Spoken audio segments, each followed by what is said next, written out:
To order for September 23rd, and start off with the Pledge of Allegiance. I pledge allegiance to the flag of the United States of America and to the republic for which it stands, one nation, under God, indivisible, with liberty and justice for all. Okay. I did get to read the minutes, so motion to approve the minutes for 8/26. So moved. Second. All those in favor say aye. Aye. Opposed? And that's unanimous. Okay, first order of business is NACC 157 Harkaway Road. So this is for trenching of Verizon cable. I'm sorry, Comcast. Okay. Happens all the time. He is wearing the shirt and all, so good advertising. Hi, my name's Ed Thompson. I'm with Comcast Engineering Department. We propose to trench adjacent to Harkaway Road to install a new conduit to the building. The commission can see right behind them. So it's a 12-inch wide trench, approximately 24 to 30 inches deep. You know, cut and cover daily. Should be pretty minimal. It's an exempt minor activity under the Wetlands Protection Act, so. Any questions? How long do you expect it to take it to, what is the time period to get from the utility pole to complete cover? I think one day we can finish that. They may take one day to do the asphalt section and come back and do the grass section, but 8 to 10 hours be done. That sounds like one day within the buffer zone. There's a 53-foot setback identified on the plan, and it seems like it's right up against the fence of the residence, the closest residence to the trench. Is that 53 feet? Between the Feasible? edge of building and the buffer zone, that one? You see the 53-foot setback? Mm-hmm. That's a setback from the trench to the existing resource area. Yes. Okay, No, it's from, yes, I'm sorry, you're right. okay. And it looks like the trench is right up against a fence. Yeah, that's the fence for the condos right there. They're the people that are driving this whole thing. Right now, they have an aerial facility feeding this complex, and for some reason, it's one of two. Everything else is already underground. Yeah. So they're all for this. Okay, I don't doubt that they are. It's just that this is a small project request, and one of the provisions to qualify as a small project, that there be no waivers of the wetland protection bylaw. I'm just wondering if trenching inside the 50-foot would be a waiver request. Probably not, No, right? that would be no disturb activity, not a structure. Yeah. Okay. No more questions. So ditch witch, you cut and cover as you go, just pulling conduit, dropping conduit as you go. We're going to hand dig as much as possible also when we get near the building. Okay, I'm all set. Motion. First motion is to consider the request under NACC number 157 to be a small project type L. Second. All those in favor say aye. Aye. Opposed? And that's unanimous. And the second motion is to approve the small project type L as requested, and with which conditions, just pre and post? In erosion control? Both? Yeah, they have it on the plan for a Wattles. wattle. Yeah, yeah, pre and post in accordance with the plan. All those in favor say aye. Aye. Opposed? And that's unanimous. All set, thank you. Thank you.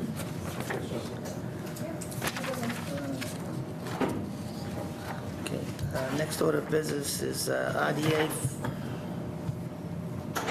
for 602 Bloxford Street, request to continue to October 7th. So move. Second.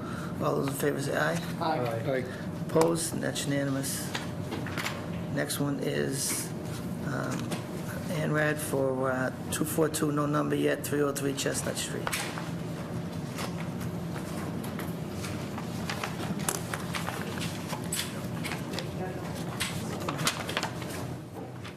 So you're all probably fairly familiar with this property right at the intersection of Chestnut and Hillside. Red house, big pond out back. And I reviewed the... What's that? Is it this one that had the landscaping issue several years ago? No landscaping issues there. But I did review the line with Mary Rimmer, and we moved a few flags. The revised plan in front of you has a couple new flags labeled as new, but I'll let Mary run through the resource areas and give you the full picture. Sure, thanks. And Phil Busby, the applicant, is with me here tonight as well. And the A-series wetland you're looking at is the wetland associated with a small pond on the property. The sort of eastern bank is where A14, 15, 16 is the edge of the pond, and then the western part is more wooded wetland that is associated with the pond. We made an adjustment at flag A11, moved that west a little bit, and then, or north, I should say. And, which way is that? That's north. That's west. That's west, yeah. And then A1 and 2 were also adjusted in the field. A15 and 16 were missing and were restaked. The surveyors restaked those flags, and we provided that information to Jen. Actually, I had the email backwards. It was actually A15 is the stake, and A16 is on the tree, just so you know, Jen, with those photos. Yep. They may have been mislabeled.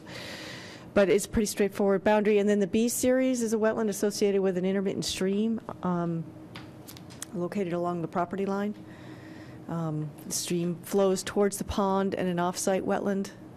And the B series is also a mostly forested wetland as well, so. I just noticed you have it's the 50 and the 100 that are on here, right? You don't have the 25. No.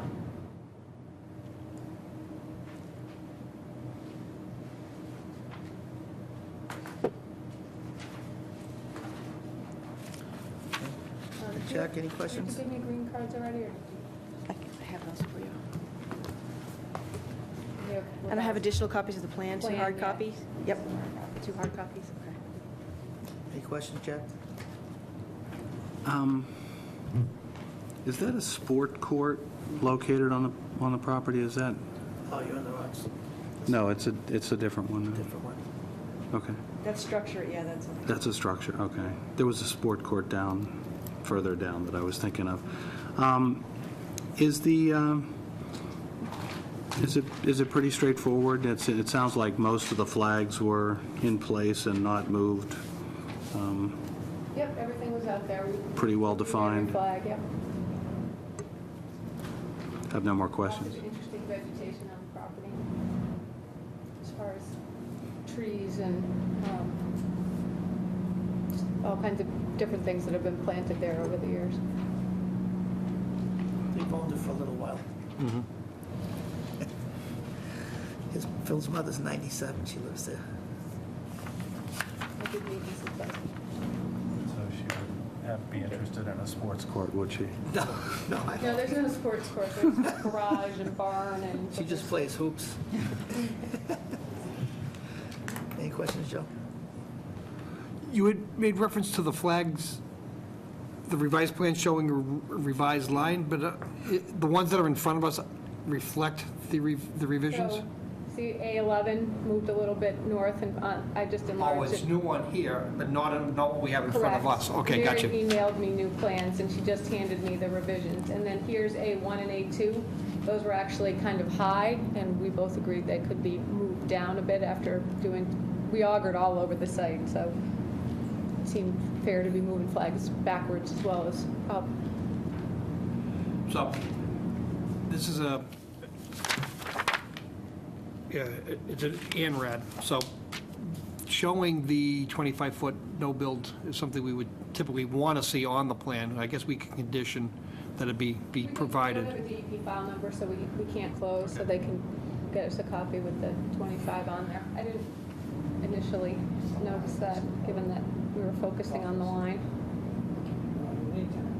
What's real critical is that the line is correct, which it is. Okay, I'm all set, no questions. Okay. The building off to the right that's an existing building, correct? Okay. Deb? No questions. Doug? No questions. Okay, we need a motion to continue to get your number. Second. All those in favor say aye. Aye. Opposed? That's unanimous. Thank you. Oh, I didn't even do the number. So October 7th, yeah, I don't know, there might be a butters in the audience. Oh, I'm sorry. I'm sorry. We're a butter. Would you please Come to a up to the- microphone somewhere. please? Identify yourself for the record. My name is Keith Wenzel. I'm here with my wife Lynn, and we're a butters directly across the across Chestnut Street, next to the sports court.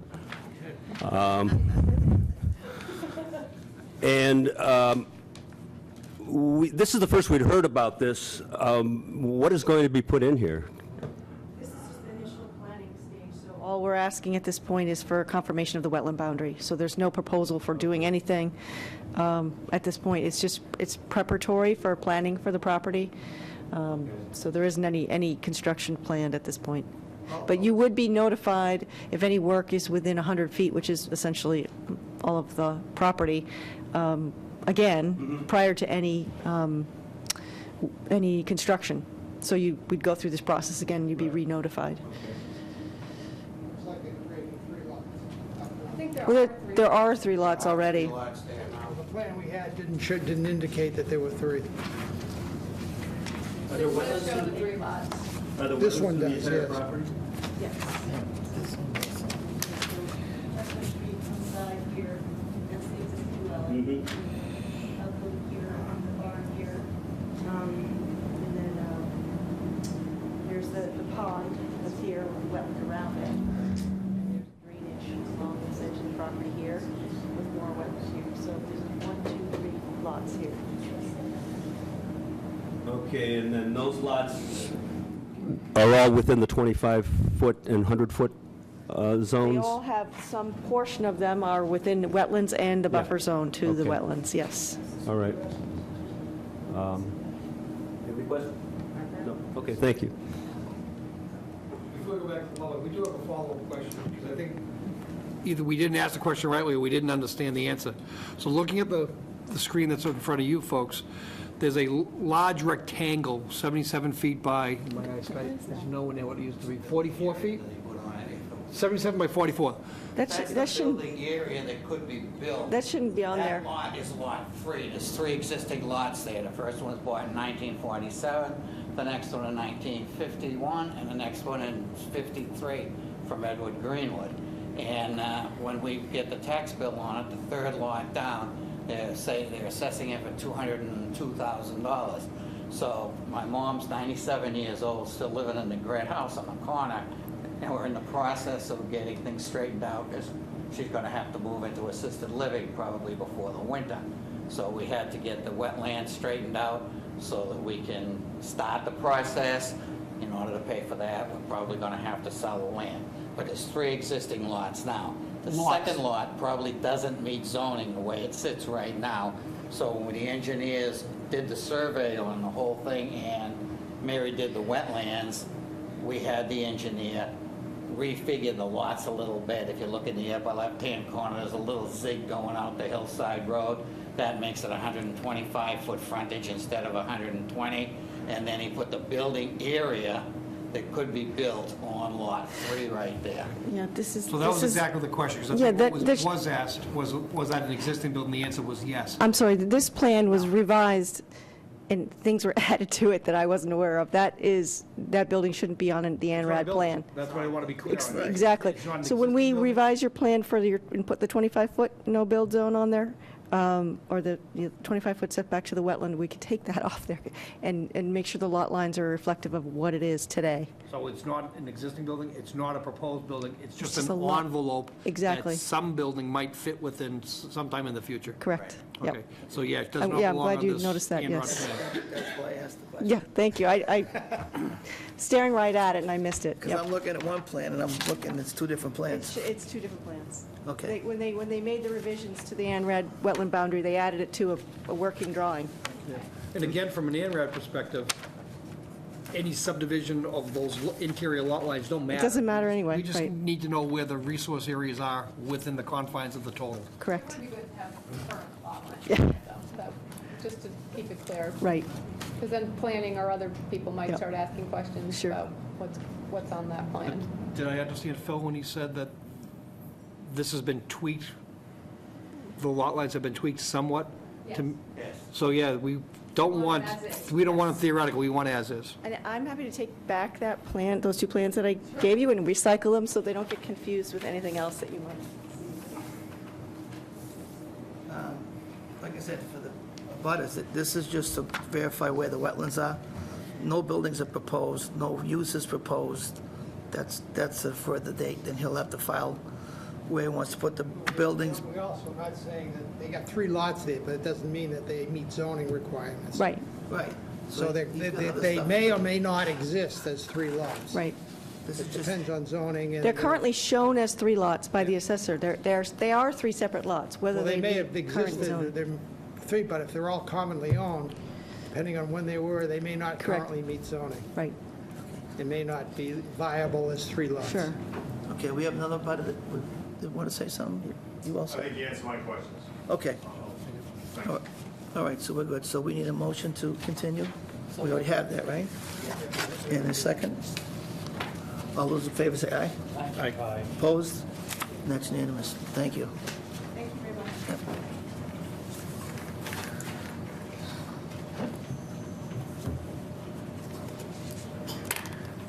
We have some, we have a bunch of stuff now.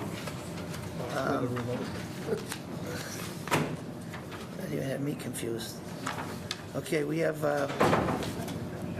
notice of intent. We have 242-1656-95 Old Cot Way, requesting continue to October 7th.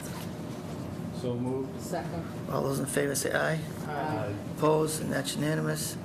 And I'm going to, next two, I'm going to do double. It's 242-1634 and 242-1635. They request to withdraw, correct? Correct. So we need a So there's motion. 2 species of withdrawal, one with prejudice and one without prejudice. So we, Unless there's been some decision made, it's without prejudice. I mean, we're not making any decisions, we're not it making. comes with a filing fee. I don't we think it has, can't- we can't get back the filing fee, so I don't know how we get back. You can't get back the state, period. Right. That's gone once it's made, but I don't know that we can get back the other one. I suppose we could let them, when they refile, just let them refile without paying an additional fee. They'd still have to pay the state fee again. let's not, I guess let's not get specific, let's just let them, the motion will be to withdraw, period. Yeah. Let them argue about the fee. Did you guys talk about this last meeting? Oh, is No. that the last one? No, he hasn't been able to get it done, and now they're dealing with some electrical issues, and he's just saying it's been a year. It's just too long. Yeah. Okay. Consider it tossed. Okay, so we have a motion by Joe, Second. second by Jack. All those in favor say aye. Aye. Opposed, and that's unanimous. Okay, we'll go back up top.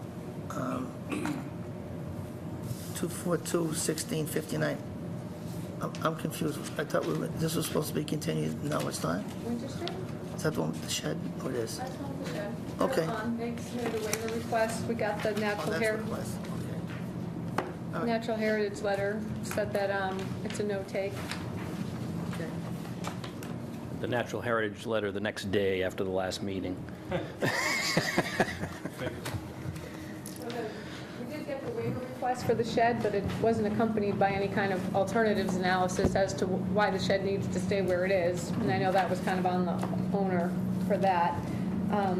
As to the wall, they did, I reviewed the regulations, and walls in the 50-foot do not require a waiver as long as, there is, they need to be where they are. And given that the septic system is where it is, I don't think it's feasible to have the wall someplace else. So it surrounds the leach field. So it seems to me that that passes muster for not needing a waiver. and being allowed to be where it is. That said, at the last meeting, I think you said you were going to show a fence on top of it? Well, I don't know that we need a fence, and I did get your email just as I was on my way here. I read it.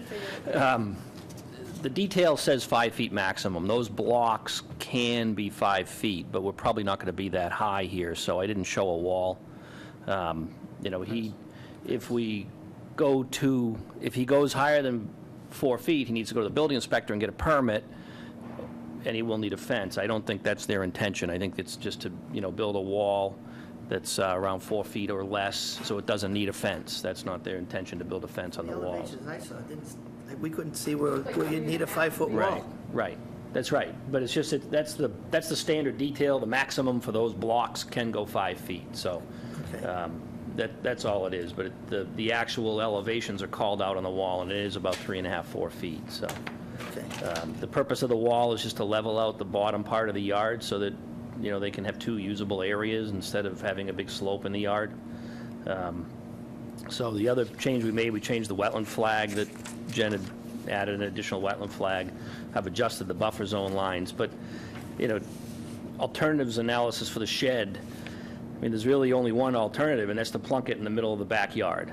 As you can see where the 50-foot buffer zone is on the plan, there's no place to put it except right in the middle of the backyard. Or they could put it in the front yard. And, right, I mean, sheds in the front yard are, It's against zoning, I believe. then they become a garage. So, you know, I guess, Way back off the road, way back. yeah. Yeah, but I'm pretty sure you can zone, I you don't can't think there's have a a zone shed in the anything. front yard. Yeah, I looked into that. Did you look that up? Yeah, I did. Okay. Well, we kind of required that of somebody else. It's more the side yard, but it's still. Side, not Side, front. Okay. So it's a, you know, I think, you know, I've been coming here a long time, and, you know, Well, then you know the answer. but I'll give you my standard, you know, my standard spiel that I try to, you know, to convince the commission that you know, these people purchased the house, the septic system was put in and a COC granted. They came and they bought the house, and you know, there was no notification of an outstanding order of conditions and buffer zones, and you know, they purchased a house that was just on the market. They went and on the edge of the yard, they built the shed. You know, they didn't think they were doing anything wrong.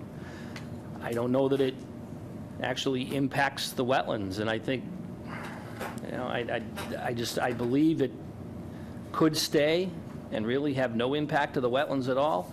I think the proof in that is that in 11 years ago, we delineated the wetlands, and I think the wetlands delineation is exactly the same.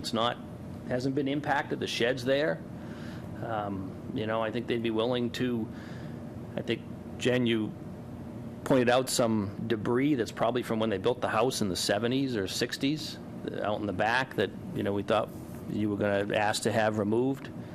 You know, they can limit their activity to going in and out the front of the shed, and maybe putting up some barrier from the corners of the shed over to the woods line. You know, I just think it's, you know, something that I'd like the commission to consider. I mean, the only alternative is to plunk it in the middle of the yard. And it's hard. These properties were built in the 70s, and there was not a wetlands protection bylaw.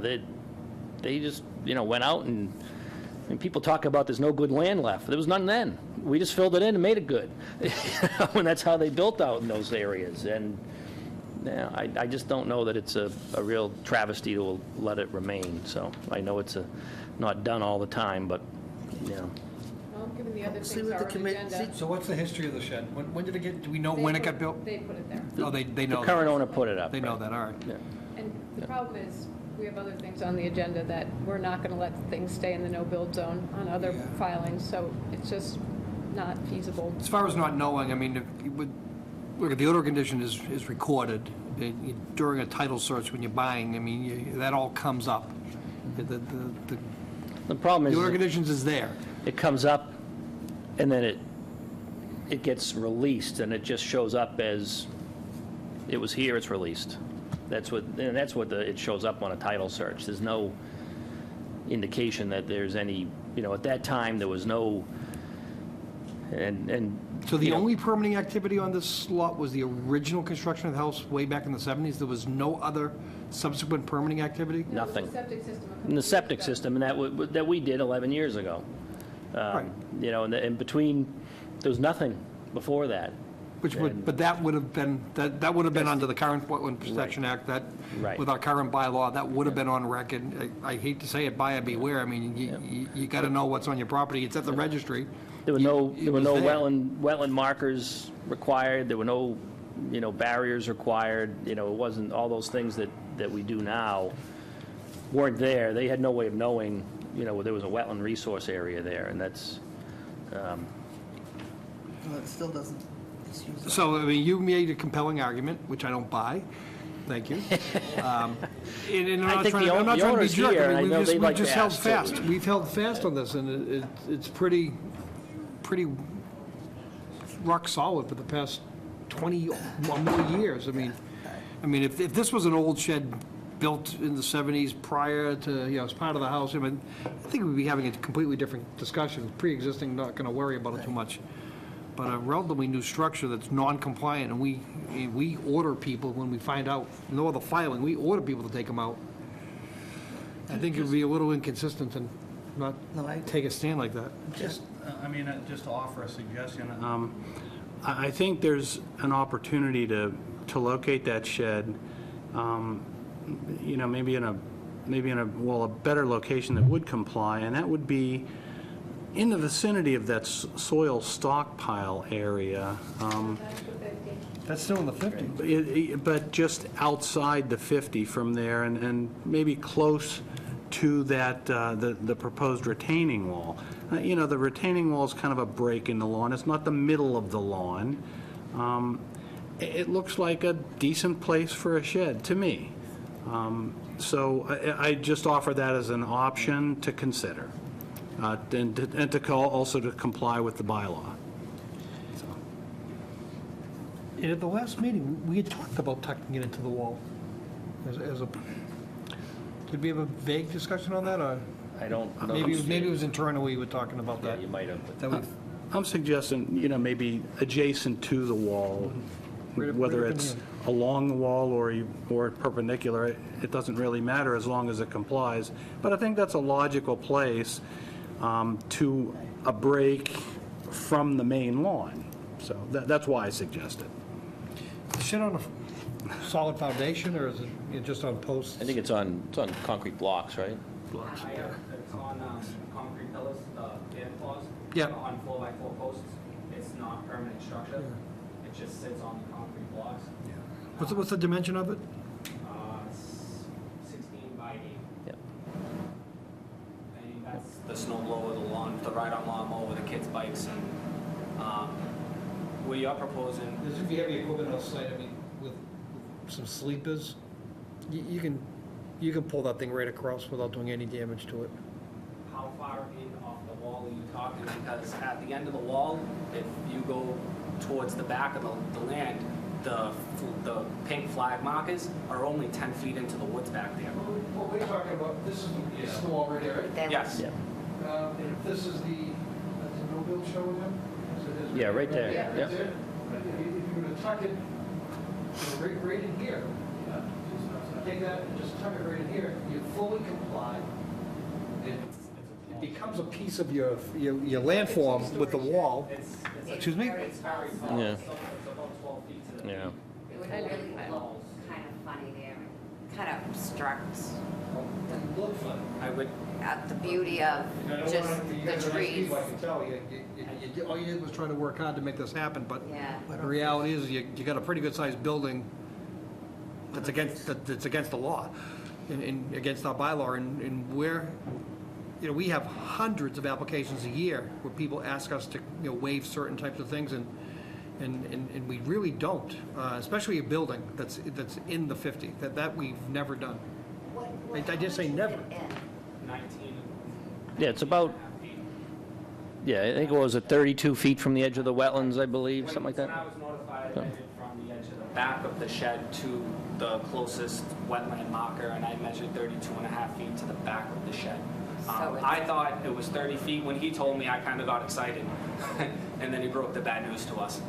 I mean, So we can move it forward 18 feet, and then it's just, Yeah, you'd have to move it. it'd be in the middle of You the could see the yard. 50-foot lines, you'd have to bring it inside of those 50-foot lines. Yeah, so what, Just to fit the shed in there, you're probably moving you'd it have to come in right there. like Yeah, that, yeah. to not put it all the way up, you'd have to put it, They have Or a you could swing turn set it. there, too, I think. Turn it sideways. yeah. Yeah, you have to put it where the swing set is, pretty much, you know. You could turn it the other way. I can do that. Well, not We need laser exactly. I mean, pointed you have to make sure it's outside the 50. We need laser. Yeah, outside the 50, I know the swing set's in that area. All up now, Yeah. so we can measure out. Just a split. I'll do it for you.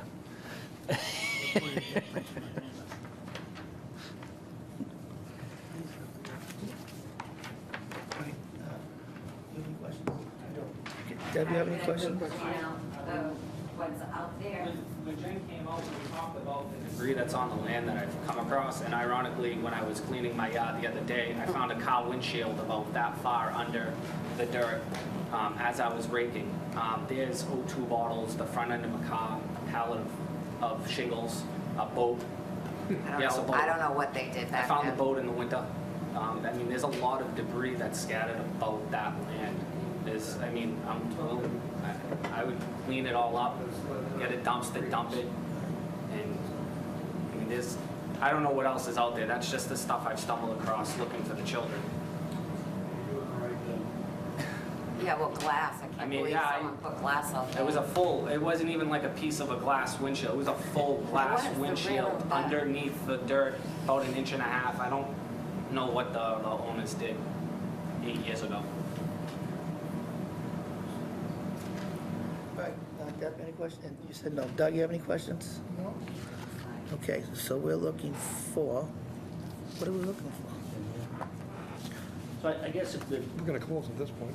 if the commission is not, you know, amenable to allowing the shed to stay, we'd just like to ask that they be allowed to move it to where they see fit outside of the 50.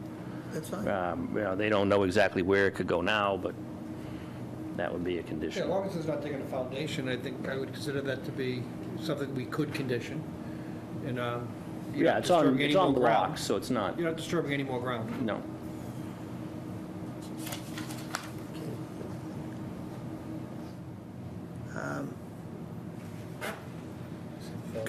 What are you gonna do for construction actually? You're gonna come back, buy the gravel driveway and go on the back?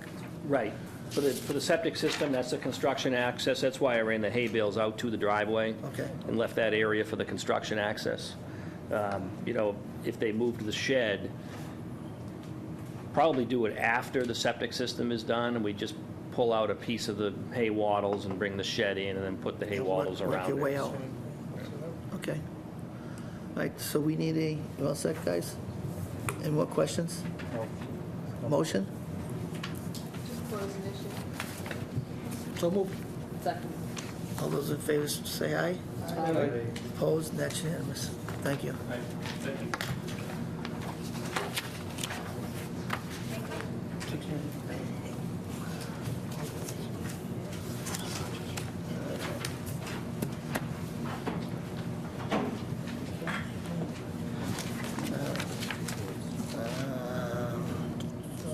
Next one is 242, 1657, 777 Great Pond Road.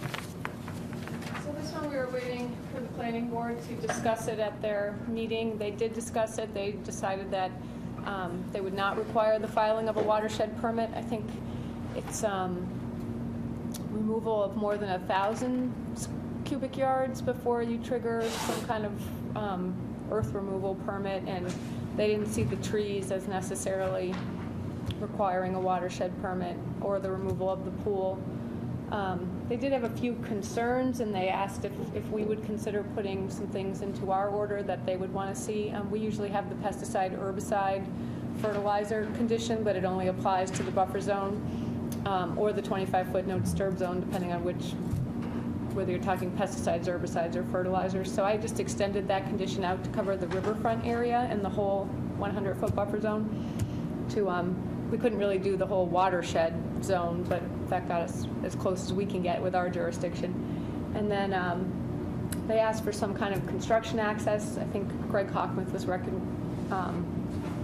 covering this project, but he said it would likely be out of the jurisdiction, but I just put in that if they weren't accessing off of some paved surface, that they would install a crushed stone construction entrance for the earth removal portion of the project. And so those things would be in the order. So at this point, it's just close an issue.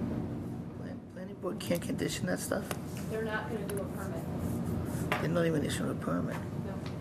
This is outside of the no discharge zone, and maybe even out of the I forget what zone. It's just not in enough of their jurisdiction where they do have jurisdiction, because it's, 400 feet from the lake and 350 feet from a wetland that feeds the lake. It's not in one of the zones where they can't do this work. It's allowed. The dirt work. They're not going to issue any permits, so it's absent anything they can do on their own. They want us to Just cover make some of their ours- interests. Just make it as strong as it can be Okay. as it relates to. Understood. Just remind me, Jim, the earthwork was outside of the buffer zone. A large majority of it is, but it's still 600 cubic yards of material coming out of the hill. And some of it will be used to fill the pool, and then the rest of it's going to be trucked off-site, which I think you calculated to be something like 26 dump truckloads of earth that'll be leaving, 30. or 30. They're stumping it, right? Yeah, and that's a guesstimate. I mean, that's this is the part that, if it's 1,000, it's different. And we're just getting guesstimates. But if planning board doesn't want to touch it, then Is some of the work that they want us to provide a provision for outside our jurisdiction? No, I'm just, where we would normally only do. Conditions on fertilizers, really. Right, the fertilizers and herbicides, we technically say none of that within the 100-foot buffer zone, and then So if we say that within our jurisdiction, not So within our we jurisdiction, can you use would it? normally extend that. What about the crushed stone entranceway? Is that outside our jurisdiction? It isn't shown on the plan, they could put it anywhere, so they could put it outside our jurisdiction, they could put it in. We're just going to condition that they need to have one. I'm not telling them where it needs to be. No, but if they put it outside, now, what makes them have to have a gravel? They're probably crushed stone going to be entrance. taking 600 cubic yards of fill off the front of the site, and that is in our jurisdiction. That, what's on the site is, but the point is, once they get out of our jurisdiction with the earth, they're not in our, unless we can prove that what they're doing is causing harm to our wetlands. They agreed to do it as well, so I didn't see any harm in including it in our order. I was looking through the book. That's exactly what I was going to ask as a follow-up, is this was a negotiated condition in front of the planning board, and they've agreed to it or acquiesced to it, then I have no problem putting it in, because it doesn't sound like they're going to repeal it. And it's always a very difficult thing to enforce anyway when it comes down to, Well, that's the herbicides, problem, is pesticides. if it's outside our jurisdiction, how the hell are Here's we the- going to enforce here's it? the plan. If they choose not to live up to what they said they agreed to.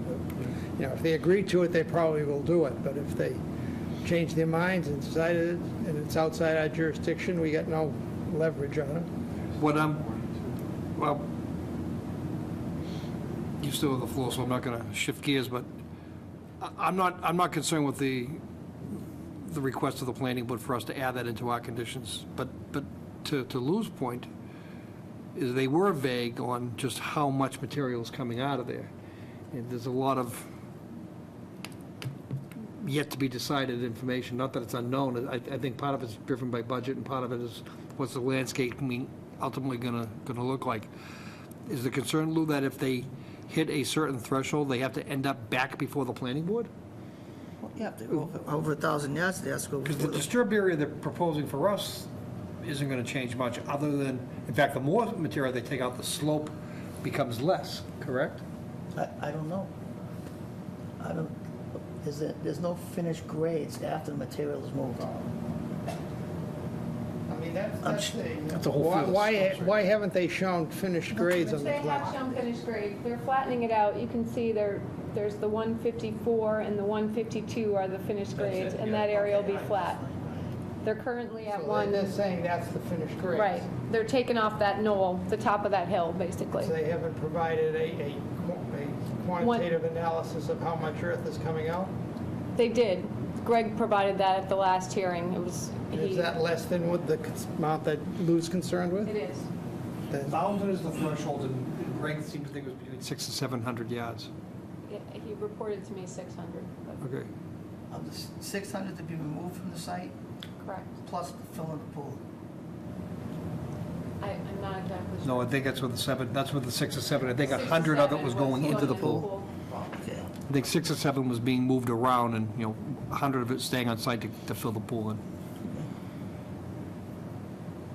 Because it looks like a big area, but it's almost a 4-foot cut. Most of it is. Over that whole At area. most, it's a. But it's a 4-foot knob, cut. Yeah. right? The backyard, rises up from the pool into a knob and then drops away. If I use it in the existing topos, and all they're really do is look and take the knob out, so it's like 3.5, 4-foot cut at the highest point, tapering down to 0 at the edges.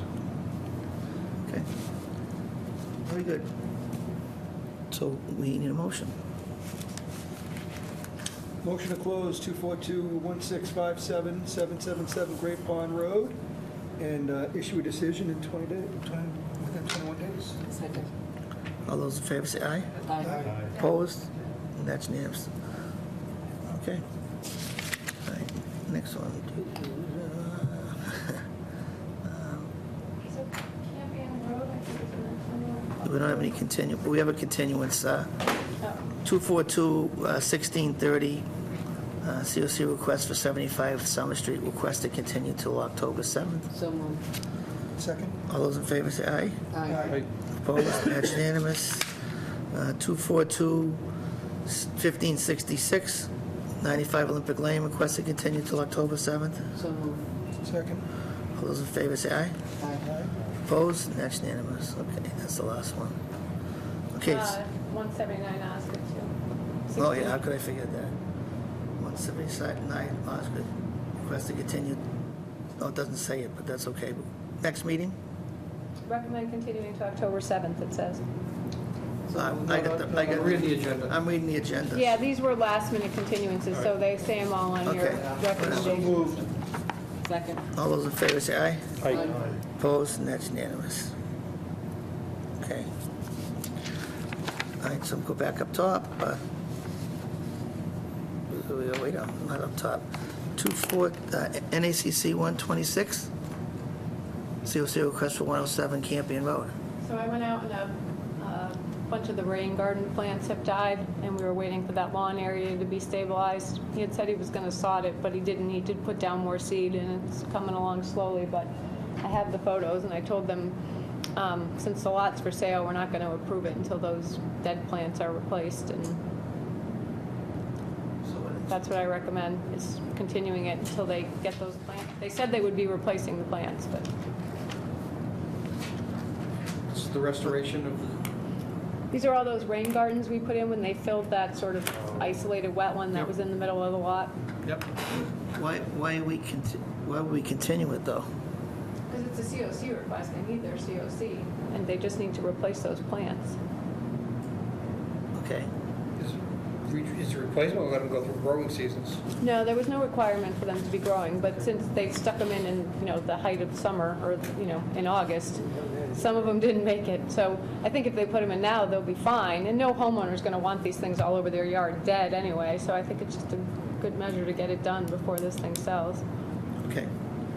So if we continue for 2 weeks, and they put more plantings in, I don't think we're going to have the kind of mortality that we had in August when it was 90 degrees. I think, now that it's cool and we're likely to get more rain, I The don't think main, it's the going to main be an concern is issue. that rain garden. The main concern is that rain garden. The rain garden, I think, is fine now. The issues with overflowing were when they were watering it heavily, and so then we got some flash rain events, and the rain garden was already saturated. That's the reasoning behind why it didn't function in the height of one of those big storms. It didn't wash out in the last storm. But if we continue for 2 weeks and they do the plantings, would they achieve enough compliance for a COC in 2 weeks? We didn't have monitoring on it. I just don't want to have you guys approve something when there's, 10 dead plants in the middle of the rain garden. Well, I mean, the problem is, I it's think like, all of us are asking the question, I can't believe we didn't require monitoring. Yeah. It sounds like, I thought that was pretty standard practice. Not for rain gardens, right? Wetland No, yeah. replication and, I mean, these are in the middle of the yard, they're all dead.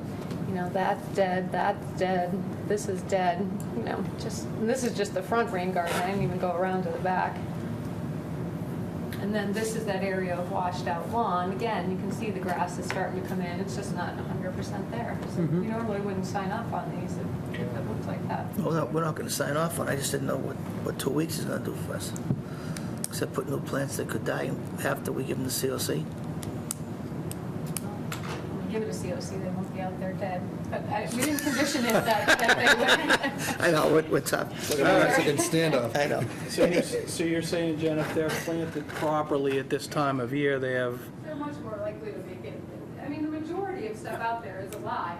It's not like the whole thing is dead, but if you send me out there to do a compliance check and there's 7 dead plants in the first rain garden I look at, I'm not, granted there's 30 plants in that rain garden, but I don't want to see 7 of them dead when I'm signing off on it for a certificate of compliance. You're not getting anybody on this commission to disagree with what we just said. I mean, we all agree it's not in compliance. We're questioning in 2 weeks, how could it possibly be in compliance by then? That's the ultimate question. Because it'll have, yeah. It'll be nice and fresh, and in 5 weeks, it might not be compliant, I guess is the question. at a good time of year. Put in. I don't think there's any issue with the plants that were put in. It's just for the past 3 weeks, it's been 90 degrees and dry, and these are new plantings, and they're stressed, and that was that. It's very unlikely going forward we're going to have that kind of weather, so. Properly selected plants in a rain garden can tolerate the drought once they're mature and established, and the root system's there, and they're doing what they're supposed to do. And like I said, the majority of them did. It just seems that there were a few that didn't. So I agree that this time of year, the likelihood's greater that they're going to survive. All right, so we need a request to continue. So moved. Second. All those in favor say aye. Aye. Opposed? And that's unanimous. John, thank you, Mr. Rain Garden expert. Next one is The old 242 way used to be done. 1544, request of partial bond release for 26 Main Street. So, I did meet out there with the, we're in the wrong folder, hold on. I did meet out there with Mr. Hearn. And,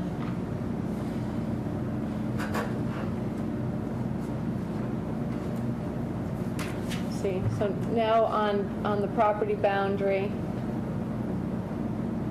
on both sides, we have 3 junipers. Behind the wall, we have 4 new blueberry plants.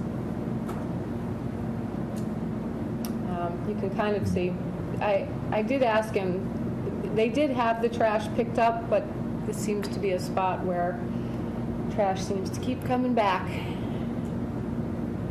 Sorry, that's not the right. Not just airborne. No, it's not airborne trash, it's people whipping Debris. stuff over the wall. So,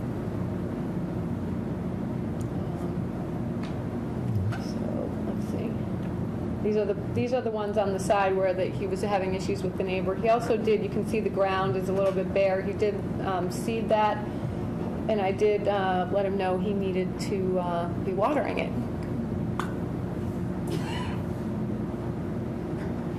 So, I think what we asked of him before we gave any kind of partial release was that everything be in compliance and done. And he does have a monitoring requirement, and we said we would be holding him to at least a minimum of next year before he could get a full release.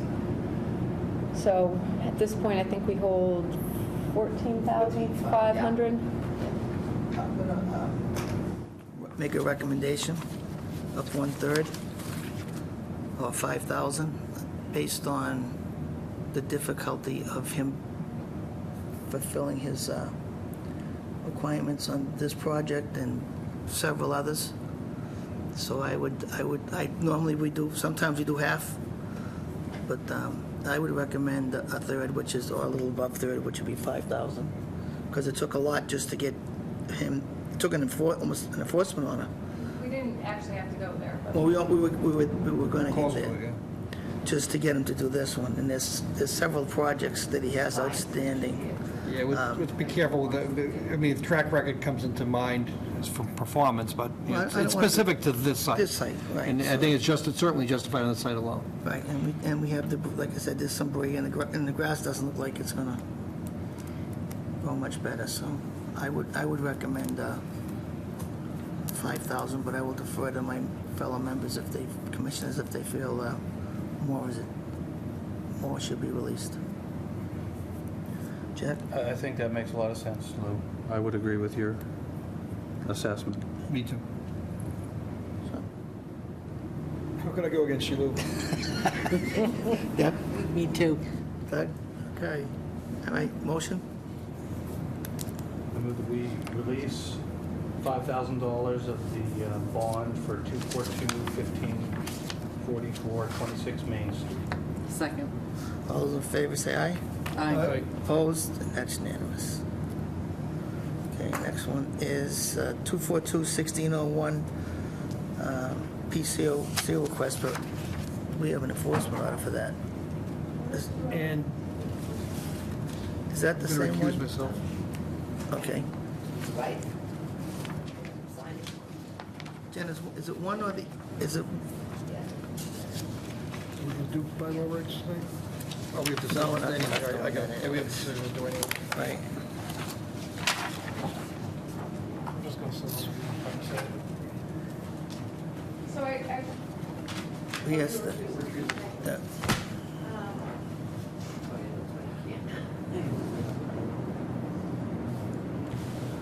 So I did receive, kind of wish Ben hadn't left, but Ben did call me to say that, because he had sent me an email, said he didn't think anyone was going to be working on this, and that's when I drafted the enforcement order. Then I sent him an email that said, I thought the commission should probably consider an enforcement order because you did issue a previous enforcement order requiring this work to be done. The problem is, they sold the other lot and then it got built and he started the work and then it never really got finished. And so it didn't come to our attention again until the time he was requesting a certificate of compliance on the lot that we released and he built 2 more condominiums on. At that point, it became clear there was no homeowners association to be dealing with all of the stormwater management on site, as well as it was never really confirmed that all of the some things had been filled in the detention pond, and he was supposed to have made changes. So at this point, I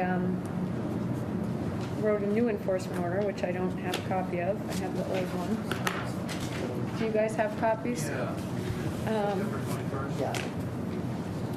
So I guess the only revision I would suggest, understanding that maybe we are getting some compliance at this point, thank you,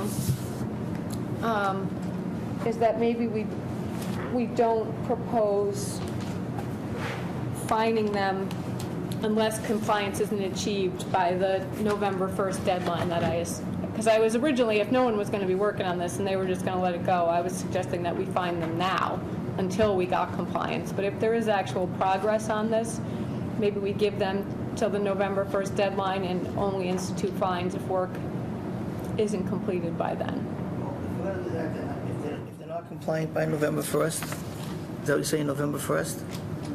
I think we should retroactive fine till, So, okay. because we've given them plenty of time. We've also met with, he was here at a public meeting, and he said he was gonna take care of it. Doesn't look like much work. No, Well, the homeowners association, the problem is too, we also didn't get the Form A affidavit, so they sold these things and didn't, pass on the orders of conditions and things to the, well, they may have passed on the orders of conditions because those were recorded against the properties, but they didn't have the homeowners association in place, and if they had been doing the Form As and these had been sold, these people would have been aware that there was supposed to be this. So it appears that there's, other things that are Gaps in non-compliant. compliance. Right. Right, so that's, So I recommend, we had discussed issuing the enforcement order to each of the homeowners, but maybe we just start with Seaport Homes, who owns the new lot, and the Burks, who own the prior, don't own the prior lot anymore, but were the applicants on the order of conditions. I don't know. I'm thinking that we should do the residents, only because that's probably the only way we're going to get any action out of this. Don't you have to issue it to the owners? Well, it's not really, the compliance isn't on the specific lots. It's on a factor of the order that hasn't been completed, and I'm not really sure the homeowners are responsible for creating the homeowners association to do the maintenance, nor are they currently responsible for having constructed the stormwater wetland. What do you think? Put everybody on notice. Thank you. Okay, so all owners and the two applicants. Seaport Homes LLC. The one, the developer Is the developer on the new lot? Who is the order issued to? Burke. Burke? And he's gone from the scene? Well, he's not gone anywhere. Well, he's here. He's been here a couple of times. Yeah. But, he said, they've had plenty of opportunity, and I think if we get the residents involved, the homeowners involved, I think there'll be some movement, because those people are going to want to get their titles cleared up also. Okay. Does it make sense to sort of take an inventory of all the lapses in compliance and include it all in one letter? They Especially, are referenced, they're there, so check Three dam bullet points, right? construction of an emergency overflow and cleaning of the pond. well, that's the stormwater management, Right, but those are the three things. And but then the affidavits, that's in the next paragraph. okay. So it cites the condition that required the O&M plan compliance, which was 88 of the first order and 61 of the second order, plus the Form A affidavits, which were required by 51 of the first order and 52 of the second order. Okay, you got it. Okay, and make it date sensitive for them people also. For November 1st, with fines to be retroactive to today if they don't get the work done by November 1st. Right. Okay. Right, And we can sign an EO for me to issue with that All tonight. right, so we need a motion. I move that we issue the enforcement order as drafted. Second. All those in favor say aye. Aye. Opposed? But that's with the caveat that, do you have the retroactive fines in here?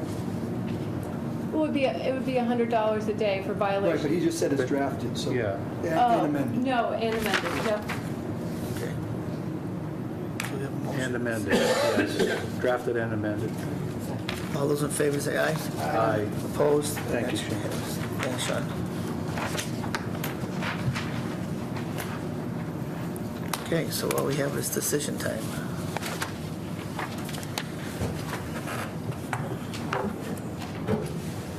So I just ask that you once again continue the bylaw regulations. Lisa's on it.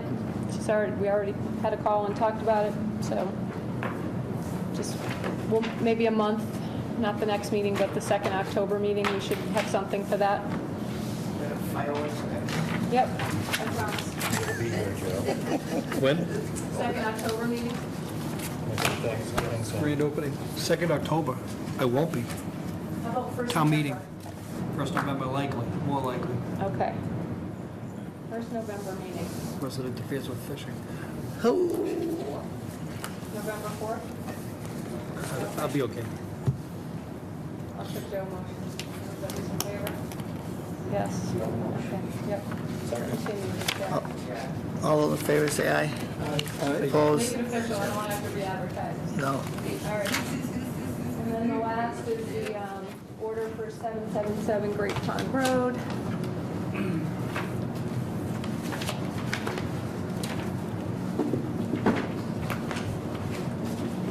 So as discussed,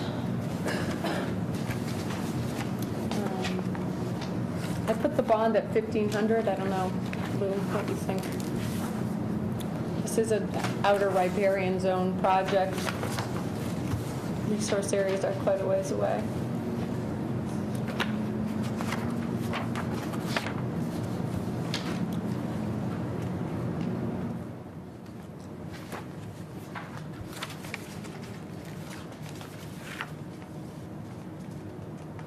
So condition 54 is the crushed stone construction entrance will be established to prevent material tracking onto Great Pond Road and refreshed as needed. It actually should probably be Great Pond Road or the driveway.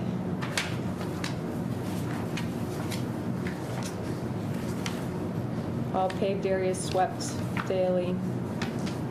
No dewatering is approved. No stockpiling within 100 feet. Should we say 200 feet since it's the riverfront area? They have room outside of 200 to be stocked. 200 feet goes right through the pool and the house. So half is in, half is out, Of roughly. the land, right. So there's Yeah. plenty of room to stockpile. There is. 200 feet away. Yeah, so leave it at 200. Yeah.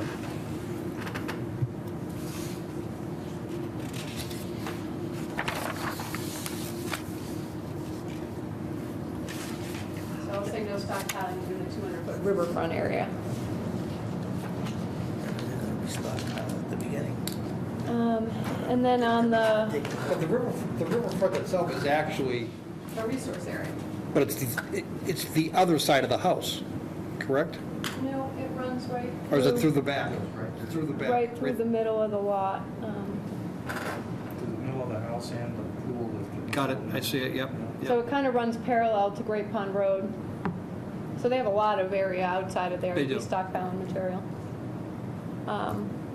So the fertilizer condition is 65. Fertilizers used for landscaping and lawn care shall be organic, which is the planning board requirement, or slow release, low nitrogen type phosphorus free, which is typically our requirement, and shall not be used within the 200-foot riverfront area or within 100 feet of vegetated wetland.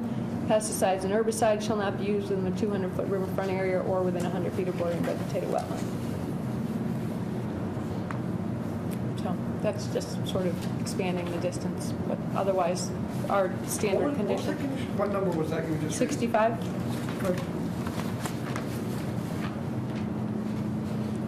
I'm concerned about the organic. I know the planning board likes it, but I mean, I'm not trying to be crass. The brand name is Cockadoodle-Doo.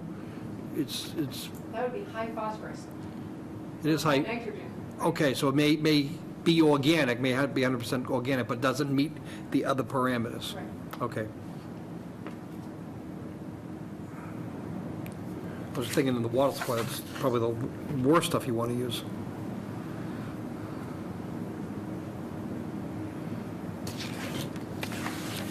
Maybe it should be and instead of or.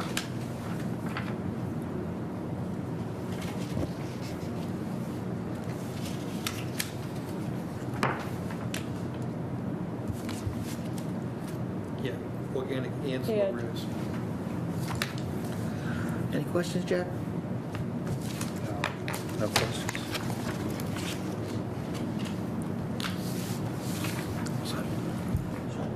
No questions.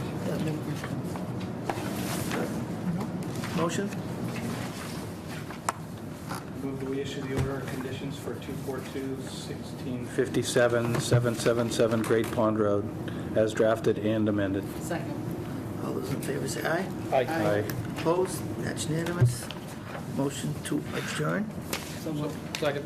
All those in favor say aye. Aye. Opposed? That's unanimous.